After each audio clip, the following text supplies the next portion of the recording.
राम राम दोस्तों, आप सभी कैसे हो। आप सभी का स्वागत है हमारे YouTube चैनल अनुज रघुवंशी ऑनलाइन स्टडी पॉइंट्स पर।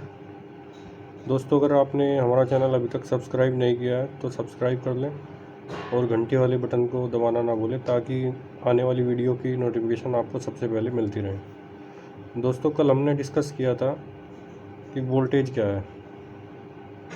वोल्टेज को डिस्कस किया है, EMF को डिस्कस किया है और इन दोनों के बीच में रिलेशन क्या है, इन सब चीज़ों को डिस्कस किया हुआ है हमने। साथ ही हमने डिस्कस किया था रेजिस्टेंस के बारे में, रेजिस्टेंस की परिभाषा और कंडक्टेंस की परिभाषा, उनके यूनिट्स और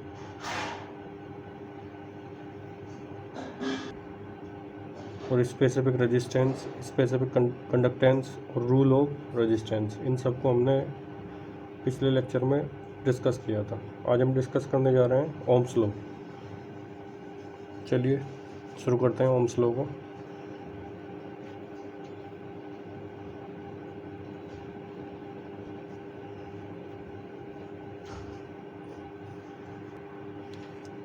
जर्मन साइंटिस्ट जॉर्ज साइमन ओम ने एक 1827 ईस्वी में एक रूल दिया था। जर्मन साइंटिस्ट थे, जर्मन वैज्ञानिक जॉर्ज साइमन ओम।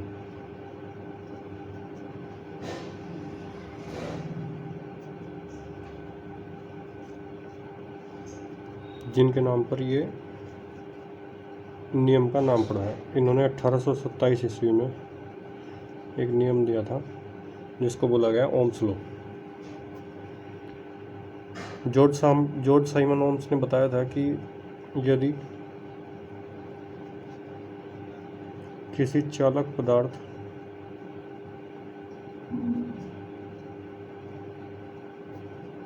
या चालक तार की भौतिक परिस्थितियां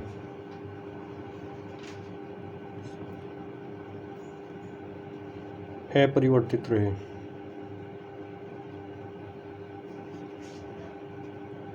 भौतिक परिस्थितियों से मतलब उसके चारों ओर का टेम्परेचर,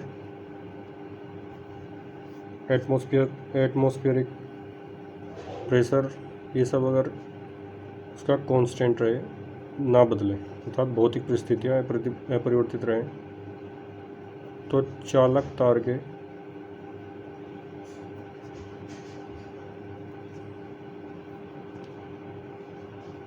तार के सिरों पर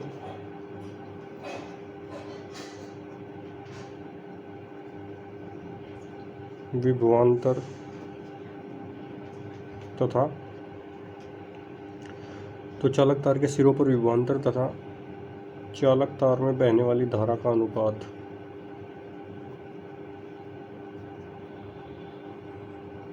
चालक तार में बहने वाली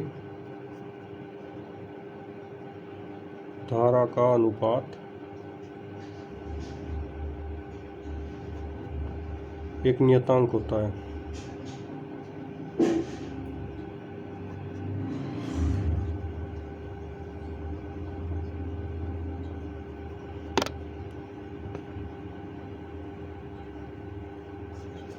चालक तार में बहने वाली धारा का अनुपात क्या होता है? नियतांक। अब देखते हैं इसका फॉर्मूला। इसके आधार पर इस नियतांक को किस चीज़ से डिनोट किया गया? R से। R इक्वल्स टू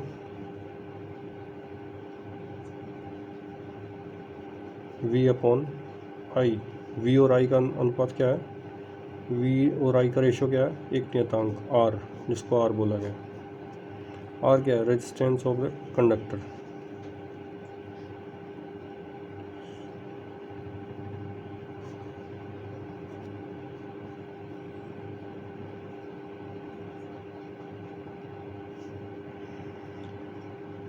ये नियत वैल्यू होती है, अर्थात कांस्टेंट वैल्यू होती है। अगर चालक पदार्थ की भौतिक परिस्थितियां अपरिवर्तित रहें तो चालक तार के सिरों पर विभवांतर तथा चालक तार में बहने वाली धारा का अनुपात एक नियत होता है, यह नियतांक होता है, जिसे R से डिनोट करते हैं। और ये चालक तार का रेजिस्टेंस कहा जाता है। रेजिस्टेंस को हमने कल डिस्कस किया था। रेजिस्टेंस क्या है? चालक तार में बहने वाली धारा का जो अपोज करता है वो रेजिस्टेंस कहलाता है। तो जो चालक तार में बहने वाली धारा का अपोज करता है उसको क्या बोलते हैं? रेजिस्टेंस। तो ओम्स ने क्या कहा है? German scientist George Simon Ohms ने 1827 में बताया कि यदि किसी चालक पदार्थ की भौतिक परिस्थितियां अपरिवर्तित रहें तो चालक तार के सिरों पर विभवांतर तथा चालक तार में बहने वाली धारा का अनुपात नियत होता है, जिसको आर से डिनोट करते हैं, R = V/I। ठीक है दोस्तों। और रेजिस्टेंस का हमने आपको कल यूनिट भी बताई थी, फॉर्मूला भी निकाला था कल, R = ρ×L/A की फॉर्म में। ये हुआ हमारा ओम्स लॉ। अब डिस्कस करते हैं पावर के बारे में। पावर क्या है? व्हाट इज द पावर या शक्ति? शक्ति क्या है? कार्य करने की दर। परिभाषा के आधार पर देख लेते हैं कि कार्य करने की दर क्या कहलाती है? शक्ति कार्य करने की दर शक्ति कहलाती है।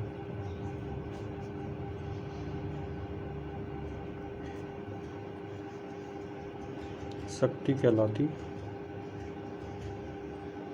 कार्य करने की दर क्या कहते हैं? शक्ति। अर्थात इसको P से डिनोट करते हैं, P = W/T। W क्या है यहाँ पर? कार्य, और T क्या है? समय, टाइम। W/T, P = W/T। इसके आधार पर इसकी यूनिट क्या बन गई? P = W/T, इसकी यूनिट क्या बन गई? जूल प्रति सेकंड। यूनिट क्या होगा इसकी? यहाँ पे अलग लिख देते हैं। यूनिट है जूल प्रति सेकंड। इसकी एक यूनिट और है, एक याद कर लेना, वाट। इसकी एक दूसरी यूनिट है वाट। ठीक है दोस्तों। तो हमने क्या देखा फॉर्मूले में? P = W/T। P = W/T, क्योंकि W = क्या होता है? क्योंकि ये फॉर्मूला है V = आगे आने वाला है आपके, ये फॉर्मूला V = W/Q। आपने पहले भी एक परिभाषा पढ़ी थी विभवांतर की। एकांक यूनिट पॉजिटिव चार्ज को इन्फिनिटी से विद्युत क्षेत्र के किसी बिंदु P तक लाने में किया गया कार्य क्या कहलाता है? विभव। ठीक है। उसी फॉर्मूले के आधार पर हम देख लेते हैं, W की वैल्यू निकाल लेंगे। W = V/Q। V/Q पर Q क्या होता है? Q = IT। Q की जगह पर वैल्यू रख देंगे IT। तो W बराबर क्या हो जाएगा? P = W की वैल्यू V/Q। Q की जगह क्या आएगा? IT। V/I × T में T है, ये T से T कैंसिल, तो P = क्या आ गया? P = V/I। एक फॉर्मूला हमारा और निकल गया। इस फॉर्मूले के आधार पर हम अपनी यूनिट और लिख सकते हैं, इसको एक यूनिट और लिख सकते हैं। इसकी हम वाट हो गई, जूल पर सेकंड हो गई, एक यूनिट हमारी और हो सकती है वोल्ट एम्पियर। वोल्ट एम्पियर भी हम इसको बोल सकते हैं यूनिट में। ठीक है। या फिर वाट। वाट क्या है?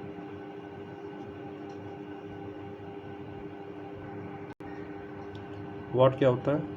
यदि किसी सर्किट में विद्युत परिपथ के सिरों पर 1 वोल्ट का विभवांतर हो तथा उस परिपथ में 1 एम्पियर की धारा बह रही हो तो वह शक्ति कितनी होगी? 1 वाट। तो हम इसकी परिभाषा लिख सकते हैं वाट की, कि यदि किसी विद्युत परिपथ में 1 वोल्ट का विभवांतर हो और विद्युत परिपथ में बहने वाली धारा 1 एम्पियर हो तो वहाँ पर कितनी शक्ति व्यय होगी? 1 वाट की शक्ति व्यय होगी। ठीक है दोस्तों। अब हम देखते हैं ऊर्जा, एनर्जी। एक यूनिट होती है एनर्जी अर्थात ऊर्जा।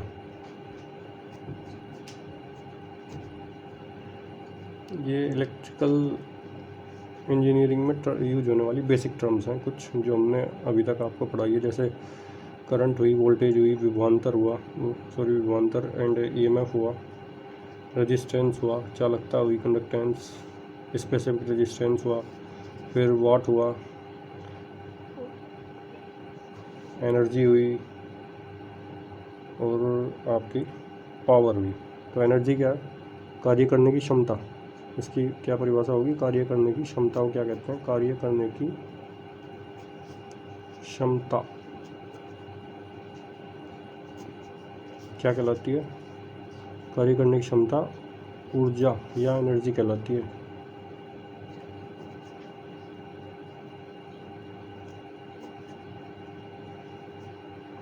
कार्य करने की क्षमता, जैसे किसी आदमी में कह सकते हैं कि उसमें कितनी ऊर्जा है, कितनी एनर्जी है। उसको कैसे डिनोट करेंगे हम? उस आदमी के काम से, कि वह कितना काम कर सकता है, उसमें कितनी कार्य करने की क्षमता है, वो उसकी ऊर्जा कहलाएगी। ठीक है, तो कार्य करने की क्षमता क्या कहलाती है? ऊर्जा। और इसको किस चीज़ से डिनोट कर, ऊर्जा को, ऊर्जा एक कार्य का ही फॉर्म है। ऊर्जा किसकी फॉर्म है? कार्य की।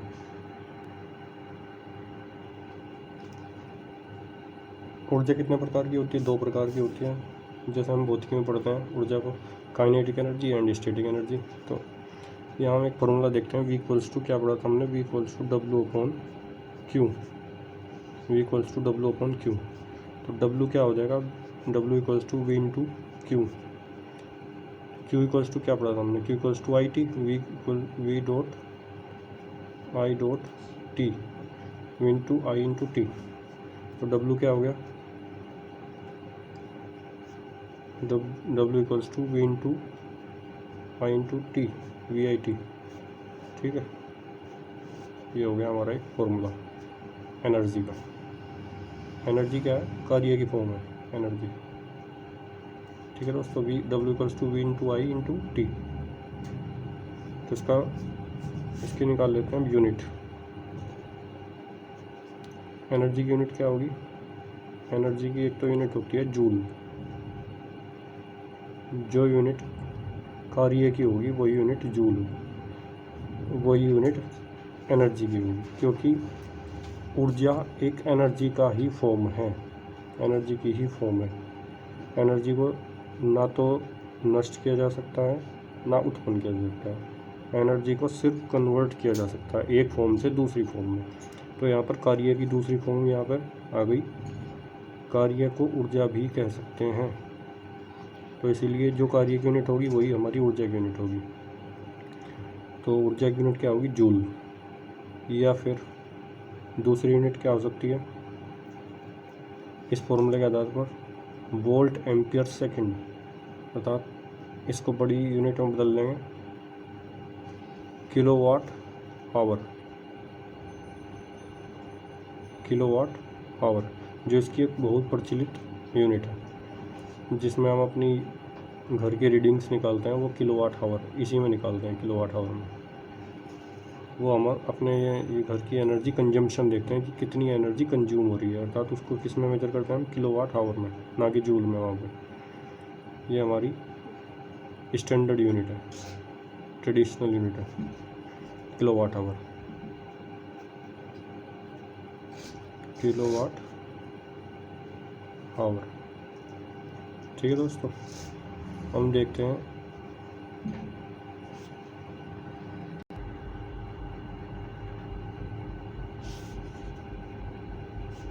अब हम देखेंगे कि 1 किलोवाट आवर में कितने जूल होते हैं।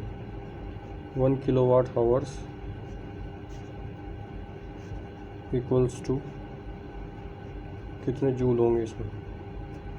ठीक है, 1 किलोवाट आवर्स में कितने जूल होते हैं, तो इसमें कन्वर्ट कर देंगे हम। 1 किलो को पहले हटाएंगे इसमें से, 1000 से मल्टीप्लिकेशन करके किलो हट गया, क्या बचा? वाट आवर्स। अब इसको हावर्स को सेकंड में कन्वर्ट करेंगे तो कितने सेकंड होते हैं घंटे में? 3600 सेकंड। 3600 गुणा 1000 कितना हो गया?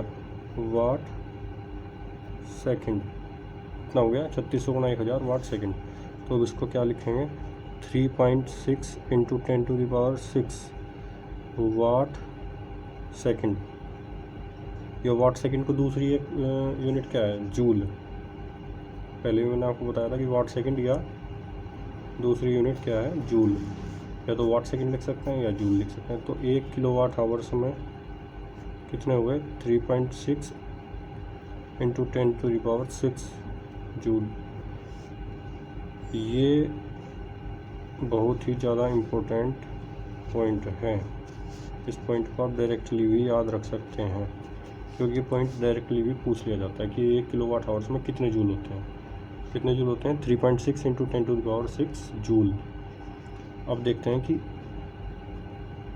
1 किलोवाट आवर्स में कितनी किलो कैलोरी होती है। किलो कैलोरी में कन्वर्ट कर देंगे। 1 किलोवाट आवर्स में कितने किलो कैलोरी होती है। देखो कैसे निकाल लेंगे। पहले हम निकाल लेंगे इसको जूल में कन्वर्ट कर लेंगे। जैसे हमने ऊपर देखा 3.6 इंटू 10⁶, ऊपर से डायरेक्ट यहाँ से लिख देंगे कि हमें पता है कि 1 किलोवाट आवर्स कितने जूल के बराबर होता है, 3.6 इंटू 10⁶ जूल। और साथ ही हमें एक बात और पता है कि 1 जूल या फिर 1 कैलोरी में कितने जूल होते हैं, 4.18 जूल। तो जब हमें जूल को कन्वर्ट करना है, 1 किलोवाट आवर्स में कितने जूल है, 3.6 इंटू 10⁶ जूल। और जब हमें जूल को कैलोरी में कन्वर्ट करना है, क्योंकि हमें कैलोरी निकालनी है, कैलोरी भी किलो कैलोरी, तो क्या करेंगे, भाग दे देंगे। इतने जूल में 4.18 जूल में 1 कैलोरी, तो इतने जूल में कितनी कैलोरी, तो इसको भाग दे देंगे इससे। ठीक है, सिंपली आप देख लो कि 4.18 जूल में कितनी कैलोरी हो गई, 1 कैलोरी। और 1 जूल में कितनी कैलोरी हो जाएगी, एकांक नियम से 1/4.18 कैलोरी। तो 3.6 जो 1 किलोवाट आवर्स के बराबर है, हमने निकालना है कि 1 किलोवाट आवर कितने किलो कैलोरी के बराबर होती है। तो 3.6 जो हमारी 1 किलोवाट आवर के बराबर है, 3.6 इंटू 10⁶ जूल में कितने कैलोरी होंगी, कितने होंगी, मल्टीप्लिकेशन 3.6 इंटू 10⁶ डिवाइड बाई 4.18। अब ये कैलोरी आई है, हमें से किलो कैलोरी में कन्वर्ट करना है, तो 1000 से डिवाइड करना पड़ेगा, ये किलो कैलोरी में बदल जाएगा, किलो कैलोरी। अभी हमने क्या देखा है कि 1 किलोवाट आवर कितना हो गया, 1 किलोवाट आवर्स को किलो कैलोरी में कन्वर्ट करना था। 1 किलोवाट आवर्स बराबर, हमने पीछे भी निकालना है, ये 3.6 into 10⁶ divide by 4.18 into 1000। 3.6 into 10⁶ divide by 4.18 into 10⁻3। ये क्या हुआ, किलो कैलोरी। अब इसको जब हम भाग करके देखेंगे तो ये हमारा आएगा लगभग 860 किलो कैलोरी के। आप कैलकुलेशन करके देख लेना, ये आएगा 1 किलोवाट आवर में 860 किलो कैलोरी। ये भी आपका इम्पोर्टेंट पॉइंट है, ये आप डायरेक्ट याद रख सकते हो। और किलोवाट आवर्स किसकी यूनिट है, एनर्जी की। किलोवाट आवर को क्या बोलते हैं, BTU। किलोवाट आवर्स को BTU भी बोलते हैं, बोर्ड ऑफ ट्रेड यूनिट, जिसको हम बोलते हैं बोर्ड ऑफ ट्रेड यूनिट। इसको हम क्या बोल रहे हैं, बोर्ड ऑफ ट्रेड यूनिट। ठीक है दोस्तों, तो 1 किलोवाट आवर्स में कितनी किलो कैलोरी होगी, 860 किलो कैलोरी। ये डायरेक्ट आप याद रख सकते हैं। और 1 किलोवाट आवर्स में कितने जूल होते हैं, वो हो गए हमारे 3.6 इंटू 10⁶ जूल। ये दोनों पॉइंट्स आप बहुत ही ज़्यादा इम्पोर्टेंट है, याद रखना, डायरेक्ट भी पूछ लिए जाते हैं पॉइंट्स। अब हम देखने वाले हैं प्रतिरोध पर तापमान का प्रभाव, effect of temperature on resistance. अब हम क्या देखने वाले हैं, effect of temperature on resistance. Hindi में अगर लिखना चाहो तो लिख लो, प्रतिरोध पर तापमान का प्रभाव। प्रतिरोध पर तापमान का प्रभाव। प्रतिरोध पर तापमान का क्या प्रभाव पड़ता है दोस्तों? इसमें भी हम 3 चीज़ें हैं। पहली है कंडक्टर अर्थात चालक तार, दूसरी है इंसुलेटर, तीसरा है सेमीकंडक्टर।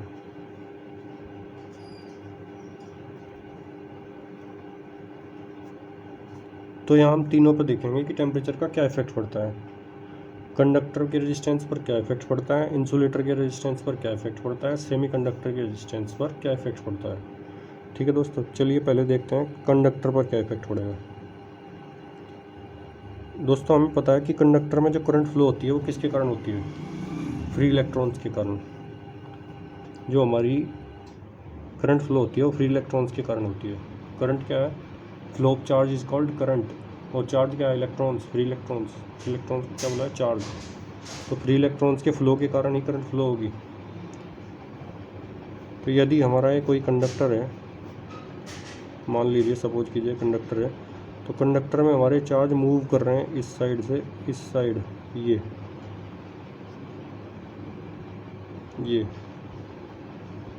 ठीक है दोस्तों, बहुत आसानी से मूव कर रहे हैं। पहले जैसे ही हम इसको हीट अप करेंगे कंडक्टर को, जैसे ही हम इसको हीट अप करेंगे, इसमें फ्री इलेक्ट्रॉन्स है कंडक्टर में। ठीक है दोस्तों, ये कंडक्टर की बात चल रही है।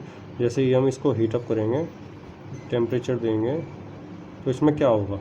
अब सोचिए, जो उसके छोटे छोटे पार्टिकल्स हैं, इलेक्ट्रॉन्स हैं, ये हीटअप होकर के एनर्जी ले करके बाहर से जब हम हीटअप करेंगे तो ये बाहर से ऊर्जा लेंगे और ये इनकी गति उल्टी सीधी हो जाएगी। अभी तो ये सीधी एक लाइन में जा रहे थे, गोटली स्मूथली। फिर क्या होगा कि फिर ये एनर्जी पा करके तेज गति से इधर उधर भागना स्टार्ट कर देंगे। ये इससे टकराएगा, वो इससे टकराएगा, जिससे क्या होगा कि इसके इलेक्ट्रॉन्स के या तुम कह सकते हो कि चार्ज के मोशन पर इफेक्ट पड़ेगा। अगर चार्ज के मोशन पर इफेक्ट पड़ेगा तो क्या होगा? हमने क्या अभी बताया था कि flow of charge is called current, अर्थात आवेश प्रवाह की दर क्या है? धारा। और आवेश की प्रवाह की दर को कौन इफेक्ट डाल रहा है? टेम्परेचर, अर्थात उसकी प्रवाह की दर को क्या कम कर रहा है? तापमान धीरे कर रहा है। तो अगर तापमान बढ़ाने पर आवेश प्रवाह की दर धीरे हो गई तो क्या होगा? हमारी धारा का मान, करंट की वैल्यू कम हो जाएगी। अर्थात टेम्परेचर बढ़ाने पर टेम्परेचर इंक्रीज किया तो क्या हुआ? इसका रेजिस्टेंस बढ़ जाएगा। रेजिस्टेंस क्या है? जो धारा के फ्लो का अपोज करता हो, उसको क्या बोलेंगे हम? इसी गुण को हम क्या बोलेंगे? रेजिस्टेंस। तो टेम्परेचर बढ़ाने पर क्या हुआ? कंडक्टर का रेजिस्टेंस इंक्रीज हो गया, जिससे हमारी करंट की वैल्यू डिक्रीज हो गई। ठीक है, समझ में आई दोस्तों? इसी के साथ हमारी निकल कर के आई, तो इसलिए कहते हैं कि कंडक्टर का टेम्परेचर बढ़ाने पर रेजिस्टेंस इंक्रीज हो जाता है। तापमान बढ़ाओगे तो रेजिस्टेंस भी बढ़ जाएगा, अर्थात प्रतिरोध भी बढ़ने लगता है। इसीलिए इसका टेम्परेचर, एक टर्म्स आती है टेम्परेचर कोफिशिएंट ऑफ रेजिस्टेंस, जिसको हम डिनोट करते हैं अल्फ़ा से। इसको हम आगे पढ़ने वाले हैं डिटेल से, इसका फॉर्मूला भी निकाल लेंगे। Alpha temperature coefficient of resistance, temperature coefficient of resistance. ठीक है दोस्तों, तो टेम्परेचर कोफिशिएंट ऑफ रेजिस्टेंस, इसके लिए क्या होता है? कंडक्टर के लिए अल्फ़ा की वैल्यू, ये ध्यान रखना, बहुत ही इंपॉर्टेंट चीज़ है, पॉजिटिव होती है। अल्फ़ा की वैल्यू कंडक्टर के लिए क्या होती है? पॉजिटिव। अब आ गया हो कंडक्टर के लिए, इंसुलेटर के लिए, इंसुलेटर में क्या होता है? इंसुलेटर में हमारे कोई भी फ्री इलेक्ट्रॉन्स नहीं होते, क्योंकि इंसुलेटर क्या होता है? जिसमें धारा फ्लो नहीं होती। तो धारा किसके कारण फ्लो हो रही है? फ्री इलेक्ट्रॉन्स के कारण। और धारा नहीं फ्लो हो रही, उसका मतलब क्या है? उसमें फ्री इलेक्ट्रॉन्स नहीं है। और फ्री इलेक्ट्रॉन्स नहीं है, जब हम उसको टेम्परेचर देंगे, यहाँ हमने देखा था टेम्परेचर मिलते ही इलेक्ट्रॉन्स गति करने लगते हैं ऊर्जा पाते ही। तो जब फ्री इलेक्ट्रॉन्स नहीं है इंसुलेटर में, तो टेम्परेचर मिलते ही इंसुलेटर में बॉन्डिंग टूट जाएगी। जो हमारी बॉन्ड होती है आपस में, इलेक्ट्रॉन्स आपस में बाउंडेड होते हैं, तो वो बाउंडिंग टूट जाएगी, जिससे उसमें फ्री इलेक्ट्रॉन्स आ जाएंगे। फ्री इलेक्ट्रॉन्स आने पर क्या होगा? आपको सीधे पता है, फ्री इलेक्ट्रॉन्स आने पर क्या होगा? करंट का फ्लो होना स्टार्ट हो जाएगा। ठीक है दोस्तों, और करंट का फ्लो होने का मतलब क्या है? रेजिस्टेंस की वैल्यू कम हो रही है। तो इसमें क्या कहेंगे हम, इसमें टेम्परेचर को इंक्रीज करने पर क्या हुआ, टेम्परेचर इंक्रीज हुआ तो क्या हुआ, रेजिस्टेंस की वैल्यू डिक्रीज हुई। ठीक है दोस्तों, और क्यों हुई वो भी हमने आपको बताया। तो इसका मतलब करंट की वैल्यू इंक्रीज हो गई। तो टेम्परेचर बढ़ने पर रेजिस्टेंस की वैल्यू कम हो रही है, तो इसका मतलब क्या है, इसमें अल्फा का मान टेम्परेचर कोफिशिएंट, टेम्परेचर बढ़ा रेजिस्टेंस घटा, टेम्परेचर बढ़ा रेजिस्टेंस घटा। इसमें टेम्परेचर बढ़ा तो रेजिस्टेंस भी बढ़ा, टेम्परेचर बढ़ा तो रेजिस्टेंस बढ़ा, दोनों बढ़े तो अल्फा की वैल्यू हमने पॉजिटिव बोली। इंसुलेटर के लिए टेम्परेचर बढ़ा तो रेजिस्टेंस घटा, टेम्परेचर बढ़ा तो रेजिस्टेंस घटा, इसका मतलब अपोजिटली प्रोपोर्शनल है। इसके लिए अल्फा की वैल्यू क्या होगी, निगेटिव।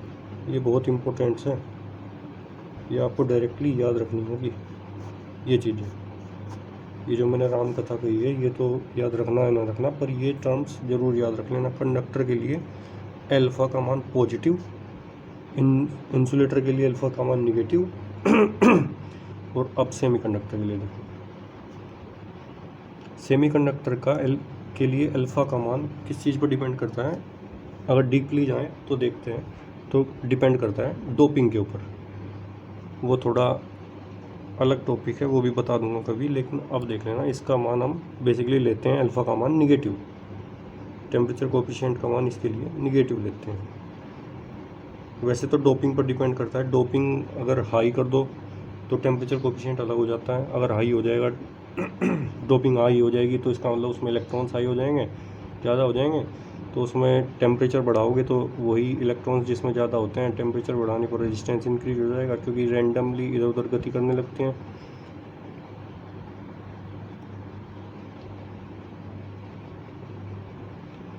तो इधर उधर गति करने लगते हैं जिससे करंट की वैल्यू कम हो जाती है। इसके बाद अगर डोपिंग कम है, डोपिंग कम होने का मतलब क्या है, इसमें फ्री इलेक्ट्रॉन्स कम है।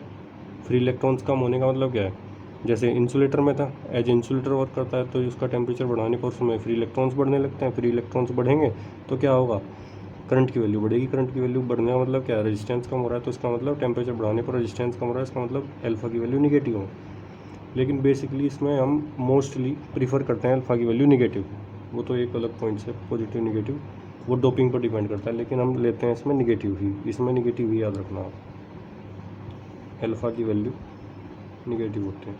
एक टर्म्स और आती है एलओए, एलओए के लिए भी पॉजिटिव होता है। दोस्तों आज के लिए इतना ही काफ़ी है, चलिए कल हम डिस्कस करेंगे आपके साथ बाकी टॉपिक्स जो हमारे बचे हुए हैं। जैसे हमने बचा हुआ है केबल इंसुलेशन रेजिस्टेंस और टेम्परेचर कोफिशिएंट ऑफ रेजिस्टेंस, जिसको हम अल्फ़ा बोल रहे हैं, इसको भी हम कल डिस्कस करेंगे। इसके फॉर्मूले को डिस्कस करेंगे और किस किस चीज़ पर डिपेंड करता है अल्फ़ा, टेम्परेचर पर डिपेंड करता है कि कैसे करता है, टेम्परेचर बढ़ाने पर अल्फ़ा की वैल्यू घटती है बढ़ती है देखेंगे हमारे, और टेम्परेचर का क्या इफेक्ट पड़ता है रेजिस्टेंस पर, और रेजिस्टेंस घटता बढ़ता है कैसे घटता बढ़ता है, ये सब चीज़ें हम देखेंगे कल को। कल फॉर्मूला भी ड्राइव करेंगे इसके लिए। चलिए दोस्तों आज के लिए इतना ही काफ़ी है। राम राम दोस्तों, धन्यवाद।